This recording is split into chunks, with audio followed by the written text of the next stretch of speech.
The Grand Assembly Hall of the Galactic Council stretched across what could only be described as a metallic cathedral to diplomacy, its high arches and impossible gravity-defying bridges connecting 47 separate atmospheric bubbles.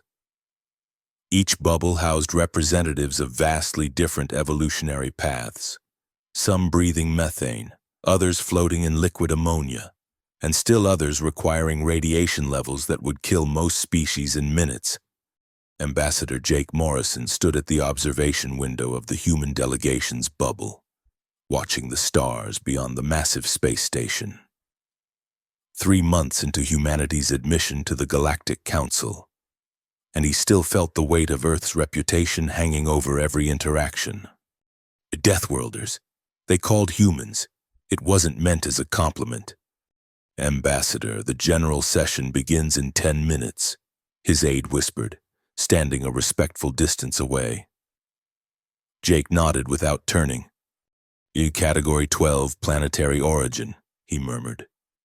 They still can't believe we survived, much less develop spaceflight. His aide, Maria Chen, stepped forward. Sir, if I may, their disbelief is our advantage. They underestimate us. Jake finally turned, a wry smile on his weathered face. Let's hope we never have to prove them wrong. The diplomatic team entered the main chamber, taking their assigned seats at a semicircular table that represented Earth's allotted space, smaller than most, befitting their newcomer status. Representatives from across the galaxy filtered in, some gliding on gravitational fields, others carried by robotic platforms that compensated for environments too different from the standardized atmosphere of the main chamber.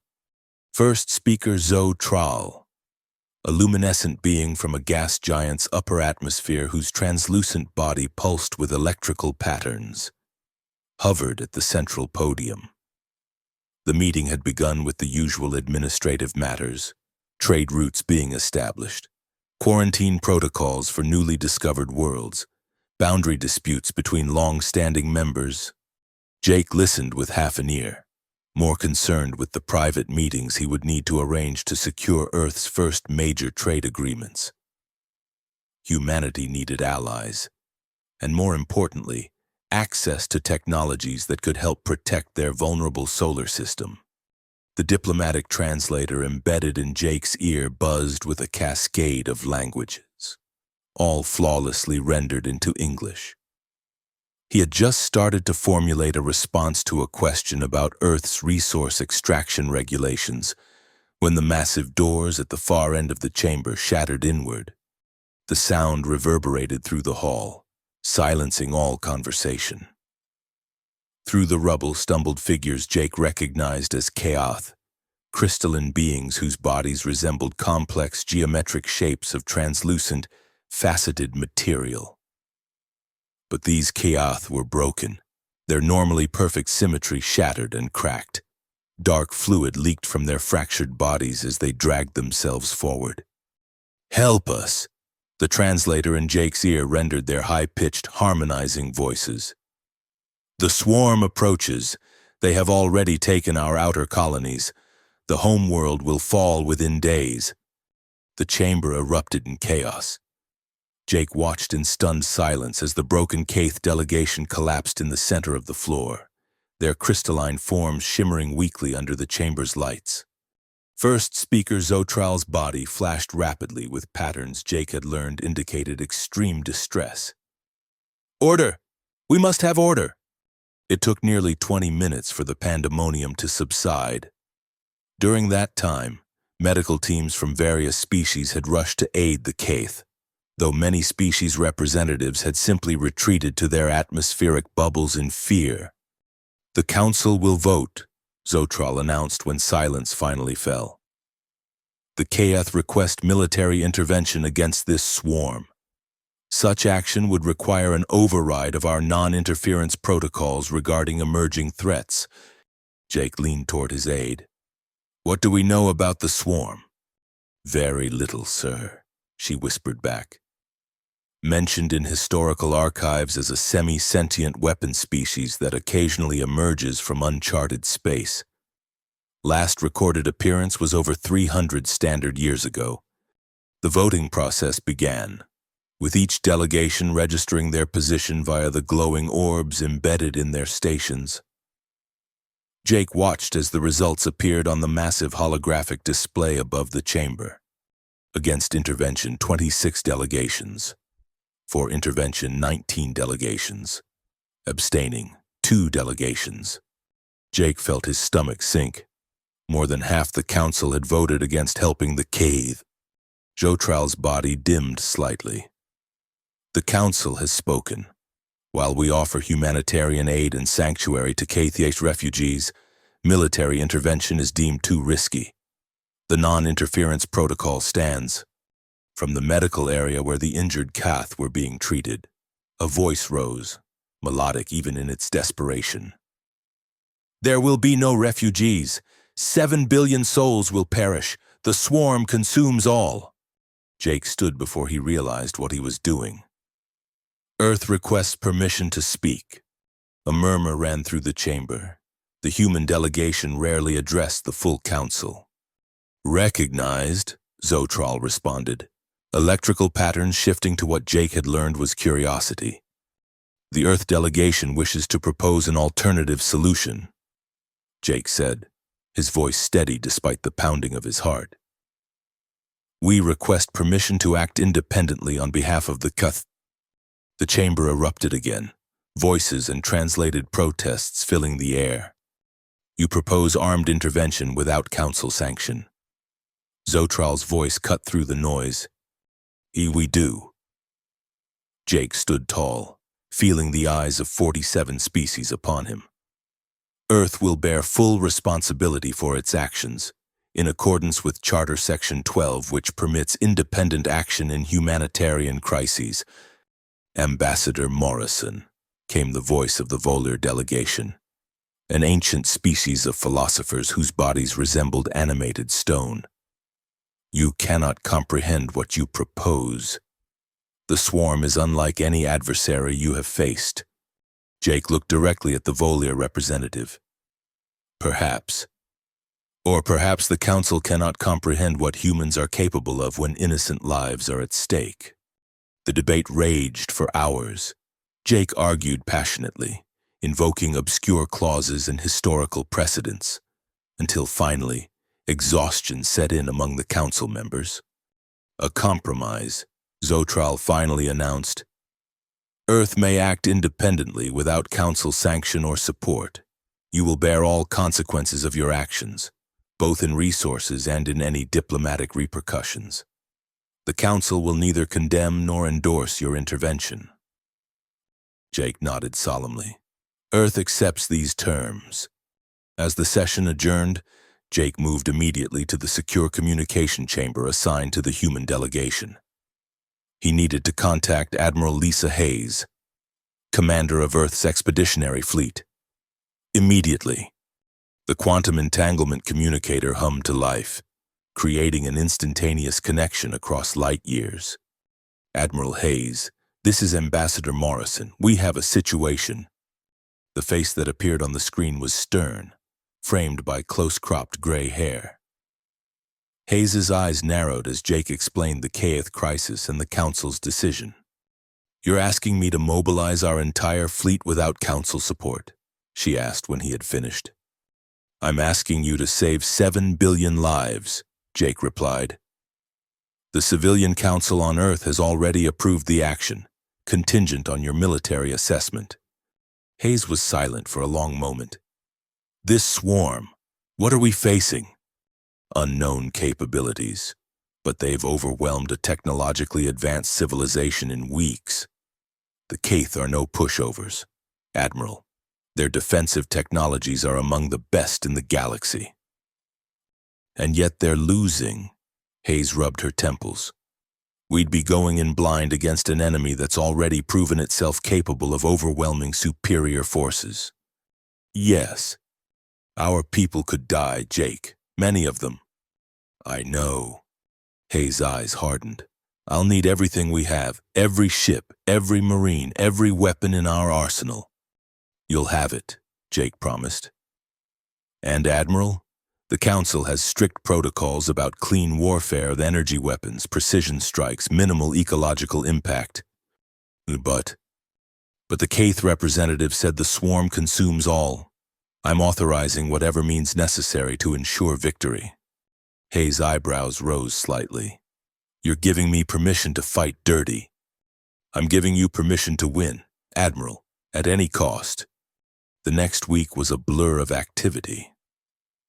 Jake shuttled between the Kadith representatives, now including Elder Wind Through Trees, a senior diplomat who had arrived from one of the evacuated colonies, and his own team. Gathering intelligence and preparing diplomatic positions to defend Earth's actions. Meanwhile, aboard the EFS Sentinel. Admiral Lisa Hayes stood in the command center, surrounded by holographic displays showing the assembling fleet.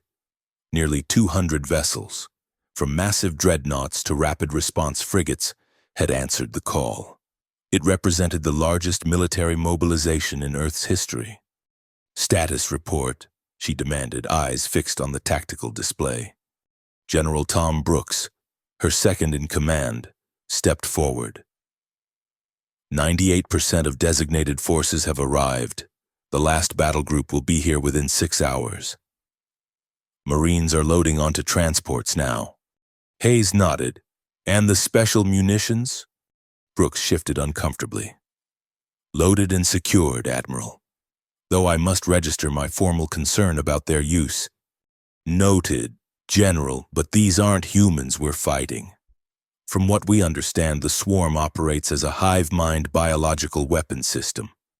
Conventional tactics may not apply. That doesn't justify... It justifies whatever keeps our people alive. Hayes cut him off sharply. The Council's clean warfare directives were designed for conflicts between recognized sentient species. The swarm falls outside those parameters. She turned to the holographic display of the Katath homeworld, a beautiful azure sphere with crystalline continents that sparkled even from orbit. Have Dr. Sarah Kim report to me immediately. I want to review her biological countermeasures one more time before we commit. In her private quarters later that night, Hayes sat alone, staring at the personnel files scrolling across her screen. Young faces, the youngest just 19, attached to names and service records. How many would she be sending to their deaths? Her door chimed. Enter, she called, closing the files.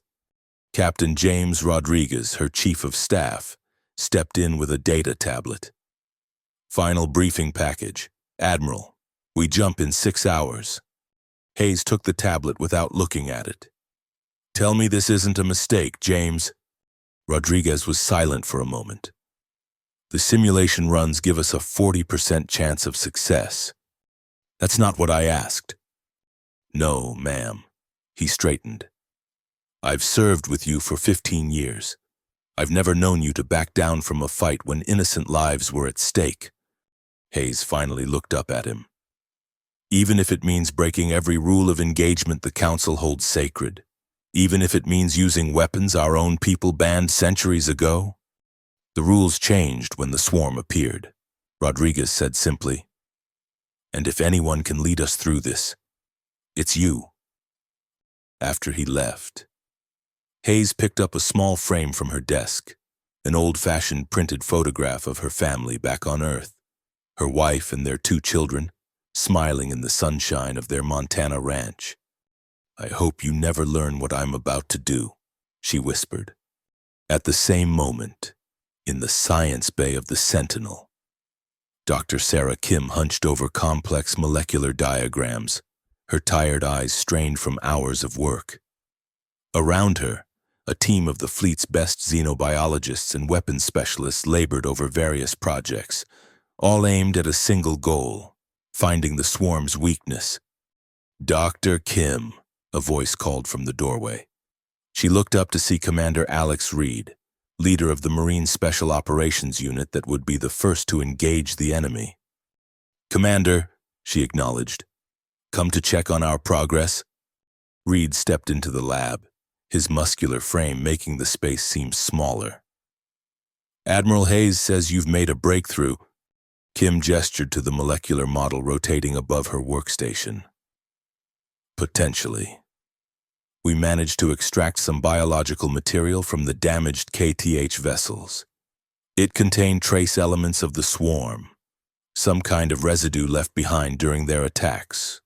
And it's like nothing we've ever seen, part biological, part mechanical. The swarm appears to be a living weapon system that adapts and evolves in real time." Reed frowned. "Can it be killed?" "Everything can be killed, Commander," Kim said, pulling up another display. "The question is how. Conventional weapons might work, but the swarm's adaptation rate would quickly render them ineffective. We need something that attacks them at a fundamental level." "Hence the special munitions," Reed said quietly. Kim looked at him sharply. "You disapprove?" "My job is to follow orders, Doctor. I'll deploy whatever weapons command authorizes." "Well, but..." Reed was silent for a moment. "My grandfather told me stories about the resource wars, about what chemical and radiological weapons did to civilian populations. They're not clean deaths." "The swarm isn't civilian," Kim reminded him. "From everything we've gathered, it's a weapon itself, designed for consumption and replication. A planet killer." "I know," Reed sighed. "Doesn't make it any easier to be the one pulling the trigger." Kim's expression softened. "If it helps, we're also working on something more targeted. A synthetic virus that attacks the swarm's communication network. It won't kill them directly, but it might disrupt their coordination long enough for conventional weapons to be effective." Reed nodded. "I'd appreciate being kept in the loop on that. My team will be on the ground before anyone else." As he turned to leave, the Kim called after him. "Commander, good luck out there." Reed gave her a tight smile. "I make my own luck, Doctor. That's why they send us Deathworlders in first." The fleet made the jump to the Kaeth system 16 hours later. 200 ships emerging from hyperspace in perfect formation. A testament to human military precision that would have impressed the Council had any of them been present to witness it. What greeted them was chaos. The outer planets of the system were already swarming with enemy vessels, organic-looking constructs that moved with disturbing coordination. Orbital platforms around the third planet lay in ruins, crystalline debris forming a glittering ring around the world. "Status report," Hayes demanded from the Sentinel's bridge. "A 50-plus swarm vessels detected in the immediate vicinity." The tactical officer responded. "Energy signatures suggest they're preparing to move toward the Kaeth homeworld." "Fleet positions?" "Holding at designated coordinates, Admiral. All weapons systems online and targeting solutions calculated." Hayes took a deep breath. This was it. Humanity's first interstellar war. Fought not for conquest or resources, but to save a species that most humans had never even heard of before last week. All ships. This is Admiral Hayes. You know why we're here. You know what's at stake. The Kaeth homeworld harbors 7 billion souls who cannot defend themselves against what's coming. We are their only hope." She paused, watching as the enemy vessels began to alter course, clearly detecting the human fleet's arrival. "Standard weapons protocols are authorized as first response. Special munitions are approved at commander discretion if standard protocols prove ineffective. May God have mercy on us all." "Hayes out." The space between the fleets lit up as the first salvos were fired. Energy beams from human vessels lancing out toward the approaching swarm ships. Some struck home, causing the organic hulls to rupture and spew what looked like thick, viscous fluid into space. Others were absorbed somehow, the energy seemingly feeding the enemy vessels rather than damaging them. "They're adapting," the science officer reported, "recalibrating their hull composition to absorb our energy weapons. Switch to kinetic rounds. Hayes ordered. All ships full spread. Railguns across the fleet roared to life, accelerating massive tungsten rods to near relativistic speeds. The projectiles tore through the first wave of swarm vessels, ripping them apart in spectacular fashion. For a moment, it seemed the battle might be more straightforward than feared. Then the second wave arrived. New contacts, the tactical officer shouted. 100+ vessels emerging from behind the moon. Hayes watched as the tactical display updated, showing the newcomers. These vessels were larger, their hulls thicker and covered in what appeared to be overlapping plates of organic armor. They've adapted to kinetic weapons, the science officer said grimly. These new vessels have reinforced hulls specifically designed to withstand impacts. Hayes's jaw tightened. Deploy the Nightshade contingent. Target their propulsion systems. There was a moment of hesitation on the bridge before the weapons officer complied. Nightshade missiles away, Admiral. From the human fleet, a wave of specialized missiles streaked toward the enemy. Unlike conventional weapons, these carried payloads that had been banned on Earth for centuries, bioweapons designed to attack organic material, regardless of its origin. The missiles struck home, their payloads releasing clouds of microscopic agents that began to eat away at the organic components of the swarm vessels. Ships began to disintegrate, their hulls dissolving as the engineered pathogens did their work. Effective hits on 60% of targets. Tactical reported, or the rest are adapting. Hayes nodded grimly. They would. Signal Commander Reed. His team is cleared for insertion, and have Dr. Kim report to the bridge immediately. The battle for the Kaith system had begun, and Earth's Deathworlders were about to show the galaxy why they had survived their harsh homeworld. On the surface of the Kaith homeworld, chaos reigned. The crystalline cities, normally resonating with harmonious vibrations that formed the basis of Kaith communication, now rang with discordant tones of panic. Evacuation ships launched constantly from massive platforms, carrying as many civilians as possible toward the temporary safety of deep space. Commander Alex Reed and his team of 40 Marines deployed from their dropship into what had once been a beautiful plaza in the capital city. The crystalline structures towered above them, their faceted surfaces reflecting the light of fires burning in the distance. "Secure the perimeter," Reed ordered, his voice calm despite the chaos around them. "Jenkins, get that comm relay set up. I want a direct line to the Sentinel." The Marines moved with practiced efficiency, their powered armor clanking against the crystalline ground. Designed for combat in environments that would kill unprotected humans in seconds. The suits made them look more like robots than people, which suited Reed fine. Let the enemy underestimate the flesh and blood inside. "Commander," one of his lieutenants called, "we've got movement to the northeast. Doesn't match Kaith's signatures." Reed switched his helmet display to tactical mode, immediately spotting the anomalies. 12 contacts, moving with an unnatural synchronization that sent a chill down his spine even through the temperature-controlled environment of his suit. "Swarm ground units," he confirmed. "Looks like they're heading for the central evacuation platform. Martinez, Taylor, take your squads and cut them off. Authorized to use echo protocols if standard weapons prove ineffective." The Marines nodded grimly. Echo protocols meant chemical agents, weapons designed to break down organic matter at the molecular level. Not a clean death, as Reed had discussed with Dr. Kim, but potentially the only effective one against an enemy that adapted to conventional weapons. "Sir," Jenkins called from the communications array. "I've got Elder Wind through trees on the channel. Says he has critical intelligence about the swarm's central node." Reed moved to the comm station, where the holographic image of the Kaith Elder shimmered in the air, his crystalline form cracked but still functional.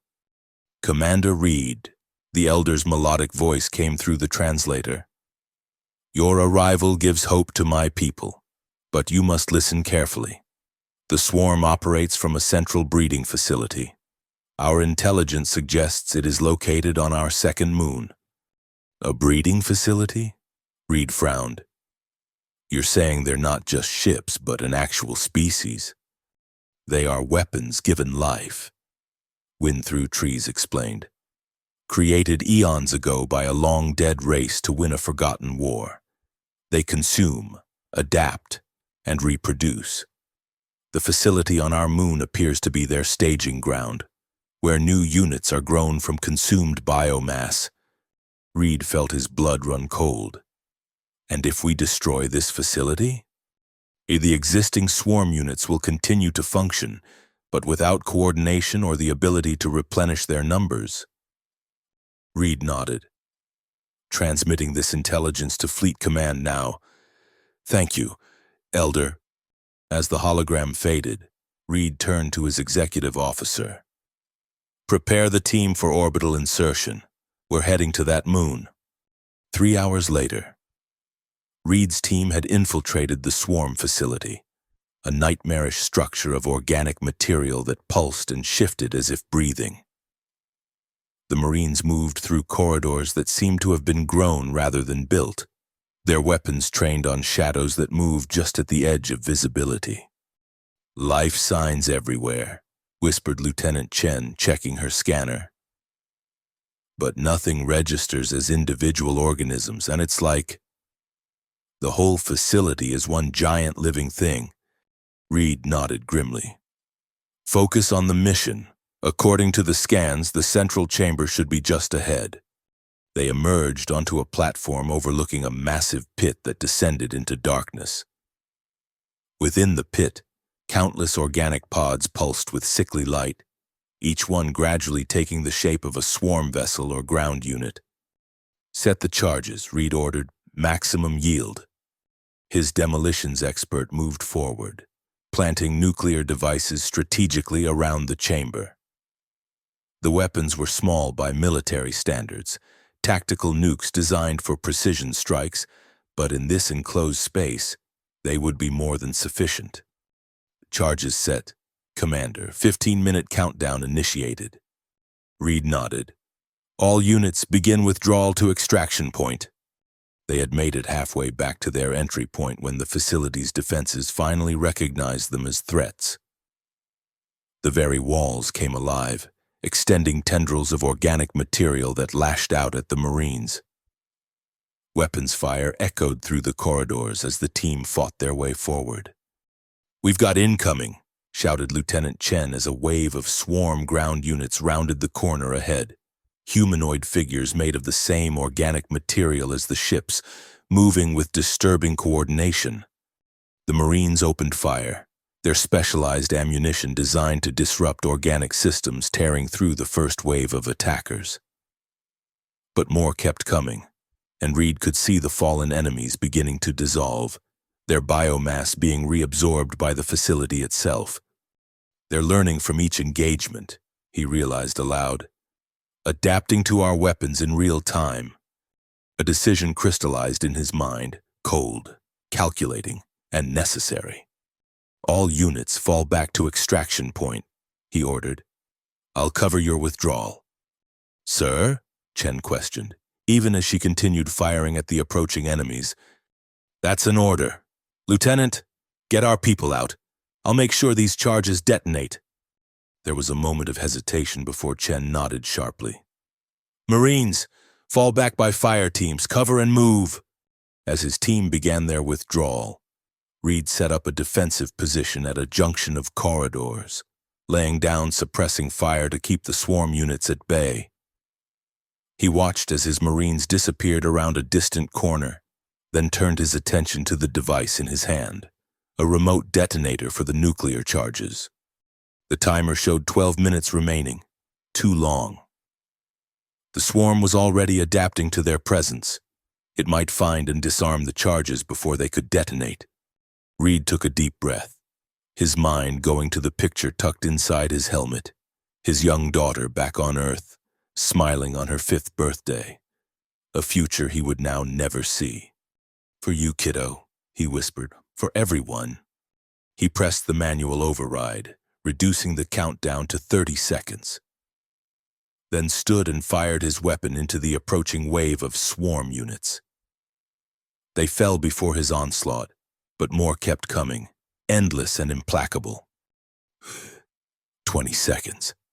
He tossed aside his depleted weapon and drew his sidearm, continuing to fire even as organic tendrils wrapped around his armored legs, beginning to crush the reinforced material. 10 seconds. A tendril punctured his armor at the joint, and Reed felt a burning pain as it probed into his flesh. He gritted his teeth and continued firing. 5 seconds. Come on, you bastards, he growled. Come and get me. The explosion was visible from orbit, a flash of nuclear fire that momentarily outshone the moon itself. Aboard the Sentinel, Admiral Hayes watched the tactical display update, showing the destruction of the swarm facility. Commander Reed, she called into the communications channel. Silence answered her. Any word from the extraction team? She asked her communications officer. They made it out, Admiral, all except Commander Reed. He stayed behind to ensure the charges detonated. Hayes closed her eyes briefly. Understood. Make a note in the log. Commander Alexander Reed gave his life to ensure mission success. The bridge was silent for a moment, the only sound the constant updates from the battle raging around them. Admiral, the tactical officer finally broke the silence. The swarm vessels, they're reacting to the destruction of the facility. Hayes turned to the main view screen, watching as the enemy ship's movements became less coordinated, their perfect formation breaking apart. They're confused, she realized. Reed's sacrifice disrupted their command structure. But they're still fighting, General Brooks pointed out, and there are still hundreds of them out there. Hayes nodded grimly. Then we press the advantage while we have it. All ships advance on the K'th homeworld. We need to establish a defensive perimeter for the evacuation. The battle continued for hours, the human fleet slowly pushing back the disorganized swarm forces. But for every enemy vessel destroyed, the remaining ones seemed to adapt more quickly, developing new defenses against human weapons. In the Sentinel's science bay, Dr. Sarah Kim worked frantically analyzing data from the ongoing engagements. They're learning from each other, she muttered, watching as her simulations played out on the screen before her. Even without the central facility, they're sharing adaptation information. Her assistant, a young ensign fresh from Earth's academy, looked up from his own workstation. Is that possible without centralized coordination? It must be, Kim replied, pulling up a new set of data. Look at these communication patterns. They're using some kind of quantum entanglement to share information instantly across vast distances. She paused, a new thought occurring to her. That's it. That's their weakness. Her fingers flew across the interface, pulling up the molecular structure of the synthetic virus her team had been developing. If we can't destroy them physically fast enough to prevent adaptation, we attack the communication network itself, make them turn on each other. 20 minutes later, she stood before Admiral Hayes on the bridge, explaining her proposal. It's a modified version of our original virus, she explained, displaying the molecular structure on a holographic projector. But instead of trying to kill them directly, it hijacks their quantum communication network. It will make them perceive each other as threats. Hayes studied the display. You're saying we can make the swarm attack itself? Exactly. The virus won't kill them. They'd adapt to that too quickly, Otumond, but by the time they realize what's happening and adapt to the communication disruption, they'll have done significant damage to their own forces. How do we deploy it? Kim grimaced. That's the hard part.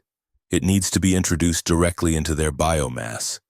A surface infection won't penetrate deeply enough to reach their communication nodes. Hayes considered this for a moment. So we need to get them to consume the virus willingly. Essentially, yes. The Admiral's eyes hardened with decision.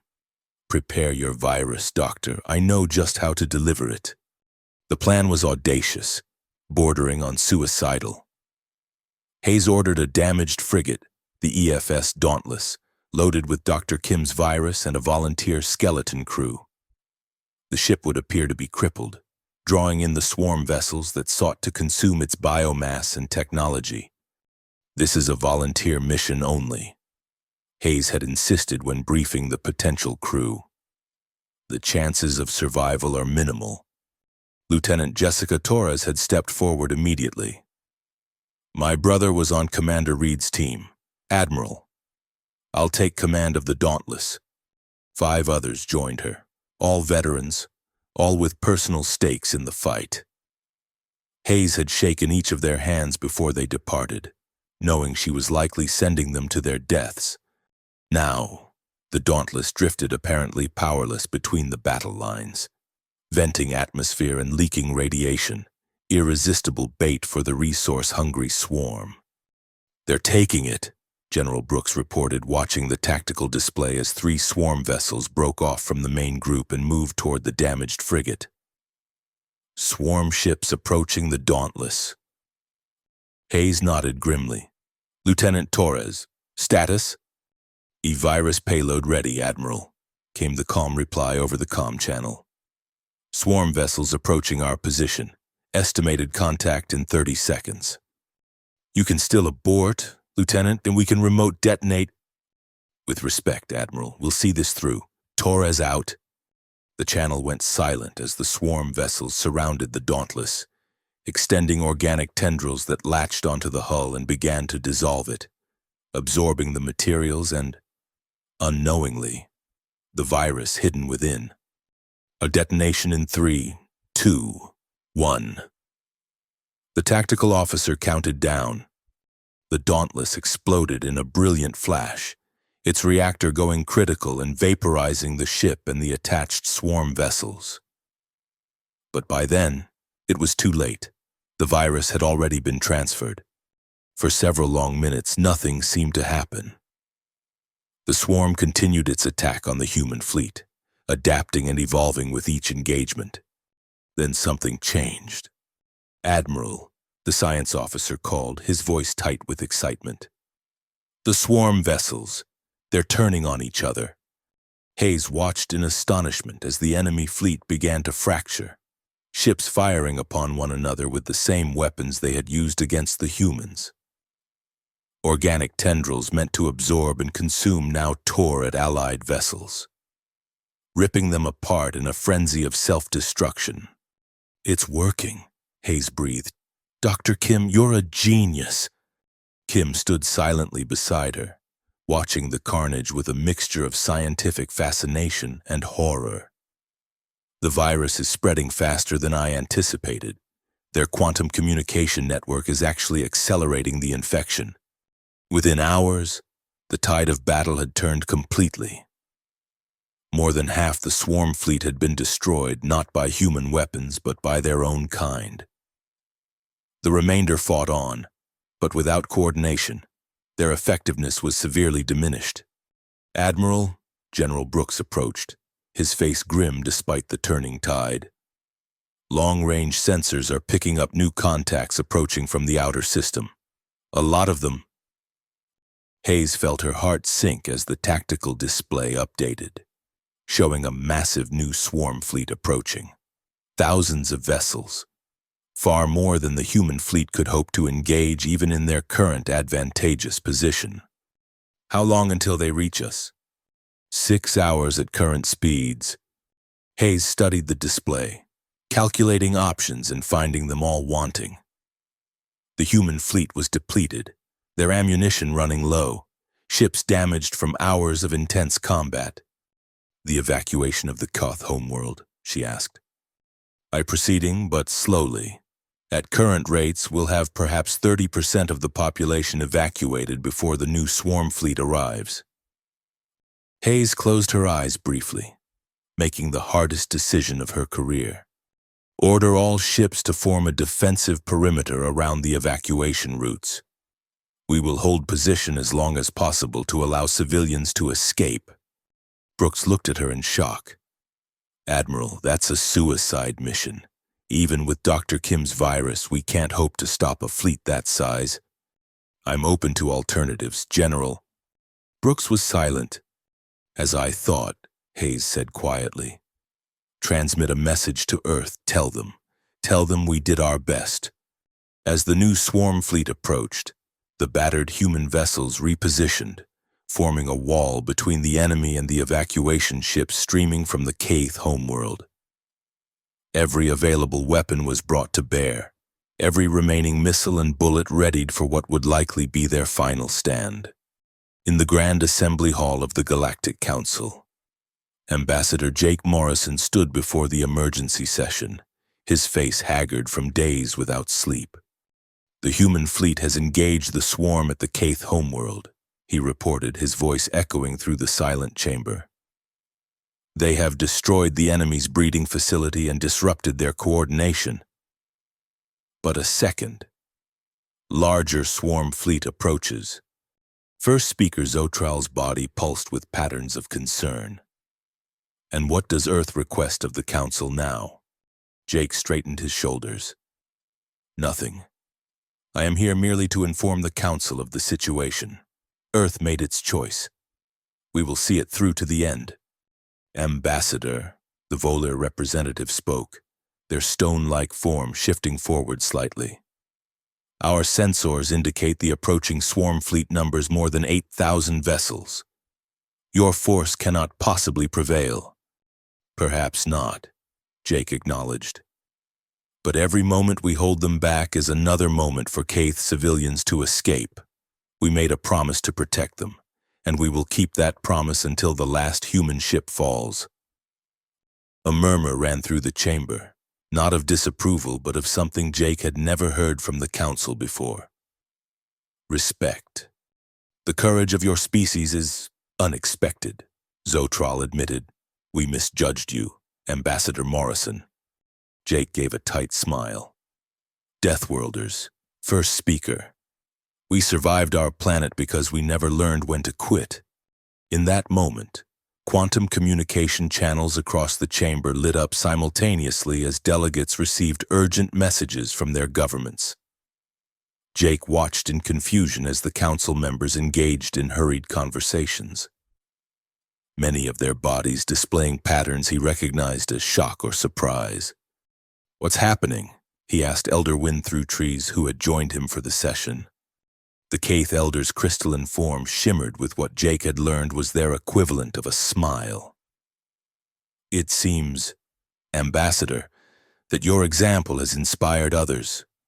Before Jake could ask for clarification, First Speaker Zotral rose to their full height, electrical patterns cascading through their luminescent body. The Council has received new information, they announced. Member species have taken independent action. Fleets from 28 worlds are now en route to the Kaith system, converging on the approaching swarm armada. Jake felt his knees go weak with relief. 28. But the vote? The vote was against Council-sanctioned intervention, Zotral clarified. But as you so eloquently demonstrated, Ambassador, the Charter permits independent action in humanitarian crises. In the Kaith system. Admiral Hayes stared in disbelief at the tactical display as new contacts appeared at the edge of the system.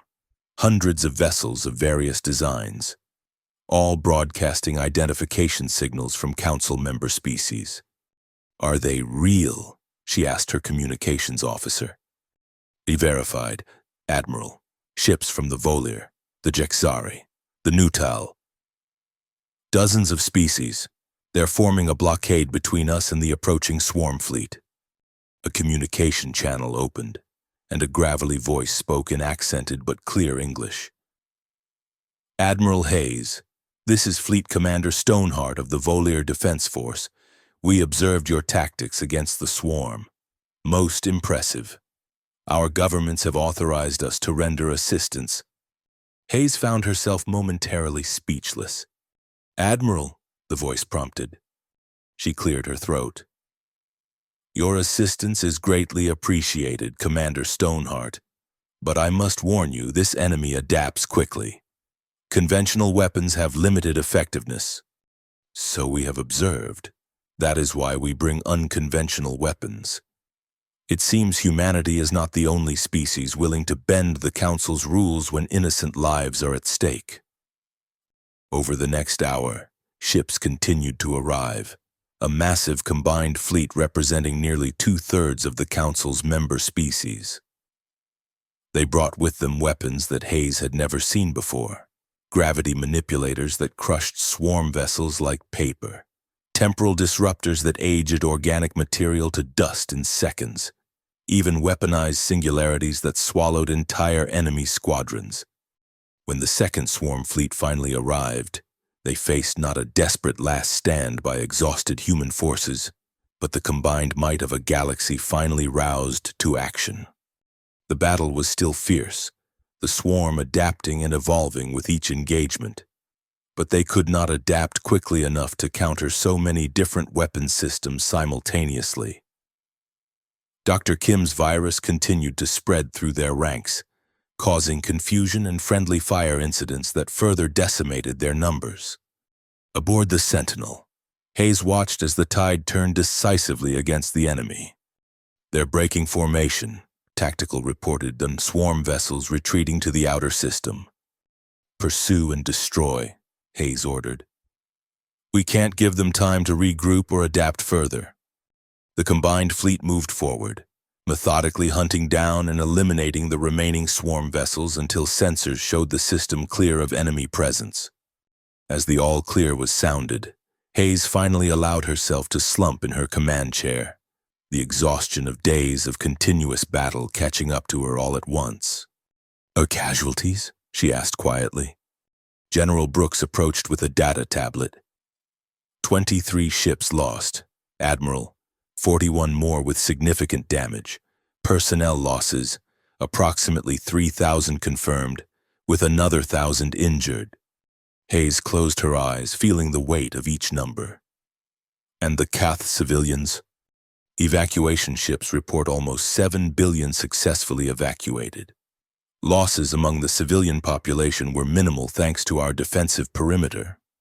A small comfort, but a comfort nonetheless. Hayes opened her eyes and straightened in her chair. Prepare a full report for Earth Command and arrange a memorial service for our fallen, especially Commander Reed and the crew of the Dauntless. Their sacrifices made this victory possible. 2 weeks later, the Grand Assembly Hall of the Galactic Council was filled to capacity as representatives from all 47 member species gathered for a special session.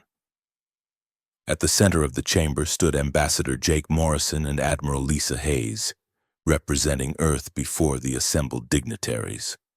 First speaker Zotral hovered at the central podium, their luminescent body glowing brighter than Jake had ever seen it. We are gathered today to acknowledge the actions of the human fleet in defense of the Cath people. They began, electrical patterns shifting in what Jake now recognized as deep emotion. When this council voted against intervention, Earth chose a different path, a path of courage, of sacrifice, of responsibility toward fellow sentient beings. Elder Windthrough trees stepped forward, their crystalline form now repaired and gleaming under the chamber's lights. 7 billion Cath live today because of human determination. The elder's melodic voice rang out. 3,000 humans gave their lives to save a species they had only just met.